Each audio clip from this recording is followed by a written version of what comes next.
Last part में हमने देखा था जियो सोचने लगता है टियन को जरूर मिस्टर सॉन्ग ने कैप्चर कर लिया होगा। दूसरी तरफ यांग बुआ से कह रहा था, मैं श्योर हूँ कि आंट जिया ने ही हमें एनेस्थीसिया दिया था, पर उन्होंने ऐसा क्यों किया? तो बुआ कहती है, कहीं मैडम ली को टियन के लेटर के बारे में पता तो नहीं चल गया होगा ना। टियन को जैसे ही होश आएगा हम तुरंत उससे पूछ लेंगे, पर एक बात है जो मुझे अभी भी समझ नहीं आ रही है। जियो ने टियन को इतने दिनों तक अपने पास रखा पर उसे बिल्कुल भी हर्ट नहीं किया। उन दोनों की रिलेशनशिप कुछ अजीब है। क्या तुम इस बारे में कुछ जानते हो यांग? यांग इस बात पर शांत रह जाता है तो बुआ कहती है, अगर तुम कुछ जानते हो तो प्लीज मेरे साथ शेयर करो, मैं तुम्हारी मदद कर सकती हूँ। यांग कहता है, हाँ मैं जानता हूँ, पर मैं ये आपके साथ शेयर नहीं कर सकता। पर एक बात समझ लीजिए, टियन का सीक्रेट कोई भी अच्छे या बुरे को लेकर नहीं है। पर प्लीज आप इस बात पर ध्यान मत दीजिए क्योंकि मैं अभी ये बात नहीं बता सकता। जिया सारी बातें सुन लेती है और तुरंत ली को जाकर बताती है कि यांग को टियन का सीक्रेट पता है। ली उससे कहती है, इसका मतलब यांग टियन और जियो के बारे में भी जानता होगा। जिया कहती है, मैडम हमें यांग को भी जान से मारना होगा। तो ली कहती है, पर वो यांग है, हम उसे जान से कैसे मार सकते हैं? यांग चांद का बेटा जरूर रहा है पर आज तक हमेशा उसने टियन से प्यार किया है। मुझे लगा था कि डोंग को मारकर सब कुछ खत्म हो जाएगा, पर हमें डॉक्टर ची को भी मारना पड़ा। और अब क्या हमें यांग को भी मारना जरूरी है? मुझे कभी कभी बहुत डर लगता है, इस बात का नहीं कि मैं पकड़ी जाऊंगी, बल्कि इस बात का कि कहीं मेरे पापों की सजा मेरे बेटे को न झेलनी पड़े। मर्द शाओतोंग को आकर बताती है कि सॉन्ग टियन को अपने साथ लेकर आया था और टियन की तबीयत बहुत खराब थी। तभी शाओतोंग के टी हाउस पर हमला होने लगता है। वो मर्द को छुपने के लिए कह देती है। शाओतोंग बाहर जाती है तो माँ वहाँ आया हुआ था। माँ उससे कहता है, तुम्हारी इतनी हिम्मत कि तुमने बिग ब्रदर को मेरे बारे में भड़काने की कोशिश की। क्या तुमने नहीं सोचा कि मैं तुम्हारे साथ क्या कर सकता हूँ? शाओतोंग कहती है, मुझे नहीं पता आप क्या कह रहे हैं, मैं अपने टी हाउस को संभालने में बिजी रहती हूँ, मैंने किसी को कुछ नहीं बताया। माँ कहता है, अगर तुमने नहीं बताया तो अच्छी बात है, पर मैं तुम्हारी जानकारी के लिए तुम्हें बता रहा हूँ कि जल्दी ही 5 ड्रैगन एसोसिएशन से सॉन्ग फैमिली हटने वाली है। आगे जो भी कुछ होगा तुम्हें धीरे धीरे पता चल जाएगा। मैं तुम्हें लास्ट चांस दे रहा हूँ, तुम अपने लोगों को कहकर जियो को ढूंढवाना शुरू कर दो।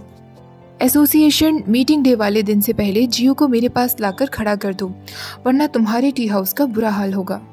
माँ आगे जाने के बाद मर्द शाओतोंग से कहती है, मिस्टर माँ जियो को ढूंढने में क्यों लगे हैं? शाओतोंग कहती है, जरूर उसके दिमाग में कोई प्लान चल रहा है, क्योंकि माँ ऐसा आदमी तो नहीं जो अपने सबऑर्डिनेट की इतनी परवाह करे।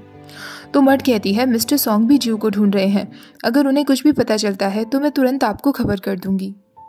शाओतोंग कहती है, अगर मिस्टर माँ और मिस्टर सॉन्ग से पहले हमें जियो मिल जाता है तो शायद वो हमारे लिए यूजफुल हो सकता है। जियो छुपते छुपाते सॉन्ग फैमिली में अंदर घुसने की सोच रहा था। टियन को होश आ गया था और वो रात की हुई सारी बातों को याद कर रहा था। तभी यांग उसके पास आता है। जियो ने यांग को देख लिया था, इसलिए वो बाहर ही खड़ा हो जाता है। यांग टियन से आकर पूछता है, अब तुम्हें कैसा फील हो रहा है? तुम्हें पता है जब तुम घर पर नहीं थे तो मैंने तुम्हें कितना मिस किया, मुझसे बात करने वाला कोई भी नहीं था। तो टियन उससे कहता है, क्या तुम पूछना नहीं चाहोगे कि मैं कहाँ था? यांग कहता है, नहीं, मेरा भाई मेरे पास वापस आ गया है, मैं बस यही जानकर खुश हूँ। क्या तुम कुछ खाना चाहोगे?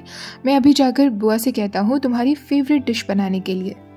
ऐसा कहकर यांग चला जाता है। यांग के जाते ही जियो मौका देखता है और तुरंत टियन के कमरे में अंदर घुस आता है। देखता है कि टियन लेटा हुआ था। वो धीरे धीरे टियन के नजदीक आता है और उसका हाथ पकड़ लेता है। टियन को लगता है कि यांग वापस आ गया है। वो कहता है, यांग तुम वापस आ गए?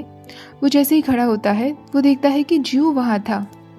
जियो उससे पूछता है, तुम कैसे हो टियन? तुम्हारे फादर यहाँ वापस तुम्हें कैसे ले आए? हमें जल्दी से यहाँ से भागना होगा इससे पहले कि कोई हमें देख ले। पर टियन उसे धक्का दे देता है और उससे कहता है, मुझे तुम्हारा सारा सच पता चल चुका है, तुम मिस्टर माँ के आदमी हो ना? तुम मुझे आज तक धोखा देते आ रहे थे। तो जियो उससे कहता है, टियन मुझे माफ कर दो। यांग वापस टियन के रूम तक आ रहा था। जियो टियन को मनाने की बहुत कोशिश करता है और उससे कहता है, बस एक बार मेरी एक्सप्लेनेशन सुन लो। पर तभी यांग वहां आ जाता है और जियो को धक्का देकर बाहर कर देता है। यांग उससे कहता है, तुम्हारी इतनी हिम्मत कि तुमने टियन को हर्ट करने की कोशिश की। वो अपने गार्ड्स को बुलाकर जियो को पकड़ने के लिए कहता है, पर जियो एक बार फिर टियन के पास आ जाता है और उससे रिक्वेस्ट करता है। बाहर से गार्ड्स चले आ रहे थे जो जियो को टियन के पास देख लेते हैं। जियो टियन से कहता है, बस एक बार मेरे साथ चलो, फिर मैं तुम्हें सारी बातें एक्सप्लेन कर दूंगा। पर टियन फिर से उसे धक्का दे देता है और उससे कहता है, मुझे तुम पर विश्वास नहीं है। तुम्हारे जैसा इंसान पैसों के लिए कुछ भी कर सकता है, तुम झूठे हो। पर जियो अपनी बात पर अड़ा रहता है और बार बार टियन से कहता है प्लीज़ मेरे साथ चलो। पर तभी वो देखता है कि गार्ड्स उसकी तरफ आ रहे थे। उसे ना चाहते हुए भी भागना पड़ता है। गार्ड्स उसे पकड़ लेते हैं। वो उन्हें मारने लगता है। अब सॉन्ग फैमिली के सारे गार्ड्स जियो के पीछे पड़ जाते हैं। वो अपनी जान बचाकर भागने लगता है। तभी बाओ भी सॉन्ग को आकर बताता है कि जियो हमारे घर में घुस आया है। सॉन्ग भी अपनी गन लेकर उसके पीछे भागता है। जैसे ही उसे जियो दिखाई देता है वो उस पर गोली चला देता है, पर जियो अभी भी अपने आप को बचाने की कोशिश कर रहा था। सॉन्ग जानबूझकर जियो को उसी जगह और हर्ट करने लगता है जहां उसे गोली लगी थी। जियो उसे धक्का देकर अब वहां से भाग जाता है। ली और जिया को भी जैसे ही खबर मिलती है कि जियो वहां आया हुआ है, वो दोनों भी जियो को जान से मारने के लिए निकल जाती हैं। जिया कहती है मैंने सब कुछ प्रिपेयर कर लिया है। ली कहती है हमें उसे जान से मारना होगा इससे पहले कि वो टियन का सीक्रेट सबके सामने ला दे। नुआन और चान उन दोनों की बातें सुन लेती हैं कि वो जियो को जान से मारने वाली हैं। वो दोनों भी उनके पीछे निकल जाती हैं। जियो अपनी जान बचाकर भाग रहा था, तभी ली और जिया उसके सामने भेस बदल कर आ जाती हैं। जियो उससे कहता है तुम कौन हो? नुआन और चान ये छुपकर देख रही थी। नुआन कहती है ये तो उसकी जान लेने वाली है, हमें कुछ करना होगा वरना टियन के सीक्रेट के लिए विटनेस कौन बनेगा। जियो वहां से बचकर भागने की कोशिश करता है, पर जिया और ली उससे लड़ने लगती हैं। जिया जियो के उसी जगह पैर रख देती है जहां पर उसे गोली लगी थी और आखिरकार जिया अपने वो बीटल ऑर्किड्स उस पर गिरा देती है। नुआन कहती है कि उसने किस तरीके का पाउडर डाला है, तो जियान कहती है कहीं ये वही पाउडर नहीं जिससे उन्होंने डोंग को मारा था। जियो मरना नहीं चाहिए, हमें कुछ करना होगा वरना टियन को एक्सपोज कौन करेगा। तभी वो देखती है कि सॉन्ग वहां आ रहा था। वो सॉन्ग को आवाज देती है जिससे सॉन्ग उन तीनों को वहां देख लेता है। वो तुरंत अपनी गन बाहर निकाल लेता है। उल्ली और जिया से पूछता है तुम दोनों कौन हो। इस बीच जियो वहां से भाग जाता है। सॉन्ग कहता है कौन हो तुम दोनों, अभी के अभी अपना फेस दिखाओ। जिया और ली अपना फेस दिखा देती हैं। जियो भागते भागते अचानक पिन से टकरा जाता है और बेहोश हो जाता है। चान सॉन्ग से कहती है मैंने अपनी आंखों से देखा मैडम ली और जिया जियो को जान से मारने वाले थे। तो ली कहती है मैंने सुना कि जियो यहाँ चुपके से घुस आया है, इसलिए मैं उसे कैप्चर करने के लिए आई थी, ना कि जान से मारने के लिए। तो सॉन्ग कहता है फिर तुमने इस तरीके के कपड़े क्यों पहने थे? चान कहती है हाँ, तुमने अपनी बॉडी को इस तरीके से कवर किया जैसे कि तुम्हें डर हो कि कोई तुम्हें पहचान लेगा। ली कहती है किसी कल्प्रिट को पकड़ने के लिए मैं वो कपड़े पहनकर नहीं जा सकती जो मैं घर में पहनती हूँ, इसलिए मुझे कपड़े चेंज करने पड़े थे। चान सॉन्ग से कहती है सर, इसकी बातों का विश्वास मत करिए, ये झूठ कह रही है। मैंने इन दोनों को बातें करते हुए सुना था। जियो को टियन का सीक्रेट पता चल गया था, इसलिए ये लोग जियो को भी जान से मार देना चाहते हैं। मैंने जिया को जियो के ऊपर किसी तरीके का पाउडर डालते हुए भी देखा। पाउडर डालते ही जियो की बॉडी पर असर हो रहा था। ये वही पाउडर होगा जिसका इस्तेमाल इन्होंने डोंग को मारने के लिए किया था। ली कहती है चान, हम सब यहाँ जियो को कैप्चर करना चाह रहे थे, पर तुमने जियो को भागने में उसकी मदद कर दी। तुमने ऐसा क्यों किया? क्योंकि तुम माँ से मिली हुई हो। चान कहती है टॉपिक चेंज करने की कोशिश मत करो, मैं जियो की मदद क्यों करूंगी? ली कहती है क्योंकि जियो को पता था तुम माँ से मिली हुई हो, और अगर वो पकड़ा जाता तो वो तुम्हें सबके सामने एक्सपोज कर देता, इसलिए तुमने उसे भागने में मदद की। सॉन्ग सोच में पड़ जाता है। पाओ उसके पास आकर कहता है हमारे आदमी जियो को हर जगह ढूंढने की कोशिश कर रहे हैं, पर उसका कुछ पता नहीं चल रहा। सॉन्ग कहता है हमारे पास इतने सारे वर्कर्स हैं, पर कोई भी जियो को नहीं ढूंढ पा रहा है। पाओ कहता है आपको मैडम ली और मैडम चान में से किसकी बातों पर विश्वास है? तो सॉन्ग कहता है फिलहाल मुझे किसी पर भी विश्वास नहीं है। वो दोनों ही कुछ ना कुछ छुपा रही हैं। मुझे समझ नहीं आ रहा कि सच क्या है, ये मुझे कैसे पता चलेगा? आखिरकार टियन का कैसा सीक्रेट है? बाओ कहता है अब चिंता मत करिए, जैसे ही हम जियो को पकड़ लेंगे सब कुछ क्लियर होने लगेगा। जैसे ही यांग टियन के पास आता है, टियन उससे पूछता है जियो ठीक है ना, उसे कुछ हुआ तो नहीं ना? तो यांग कहता है जियो यहाँ से बच निकला। टियन कहता है मुझे माफ कर दो, एक बार फिर मेरी वजह से तुम लोग मुसीबत में पड़ गए। तो यांग उससे कहता है प्लीज ये सब मत कहो और तुम आराम करो।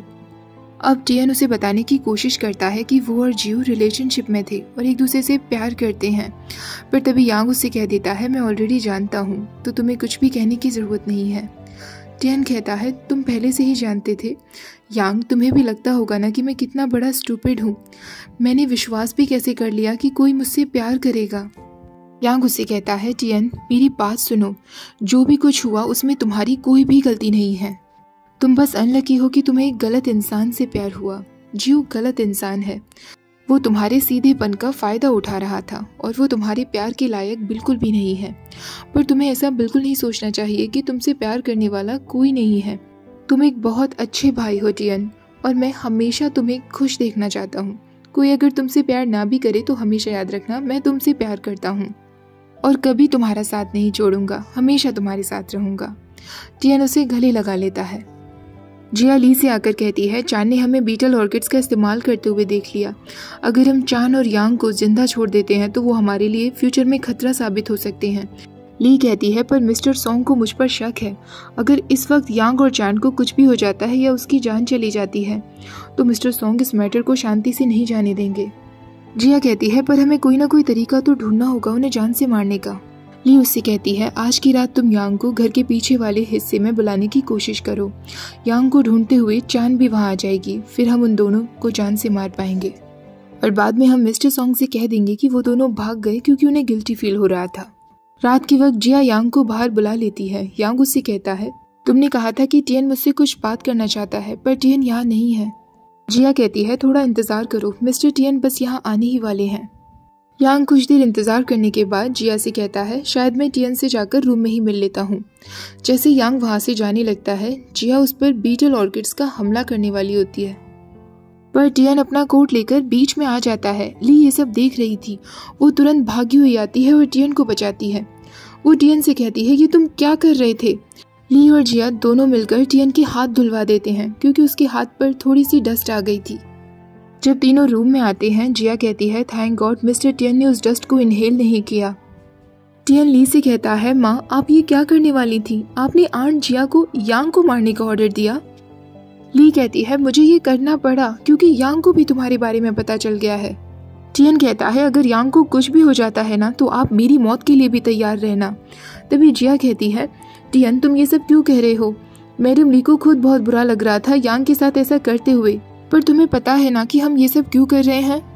टियन कहता है, हाँ मैं जानता हूँ, पर प्लीज आप लोग ये सब करना बंद कर दीजिए, मैं रिक्वेस्ट करता हूँ। ली कहती है, ठीक है मैं बंद कर दूंगी, पर एसोसिएशन मीटिंग डे वाले दिन तुम्हें अपनी मैरिज को लेकर अनाउंस करना होगा। शादी कर लो, लीडर की पोजीशन ले लो, उसके बाद मैं ये सब कुछ बंद कर दूंगी। टियन कहता है, उसके लिए बहुत देर हो चुकी है माँ, क्योंकि जियो ने ऑलरेडी मिस्टर माँ को बता दिया है कि मैं एक होमोसेक्सुअल हूँ। और यहीं पर हमारा एपिसोड खत्म हो जाता है। वीडियो अच्छी लगी हो तो प्लीज़ वीडियो को लाइक, शेयर, चैनल को सब्सक्राइब करना मत भूलिएगा। Thank you for watching, bye bye.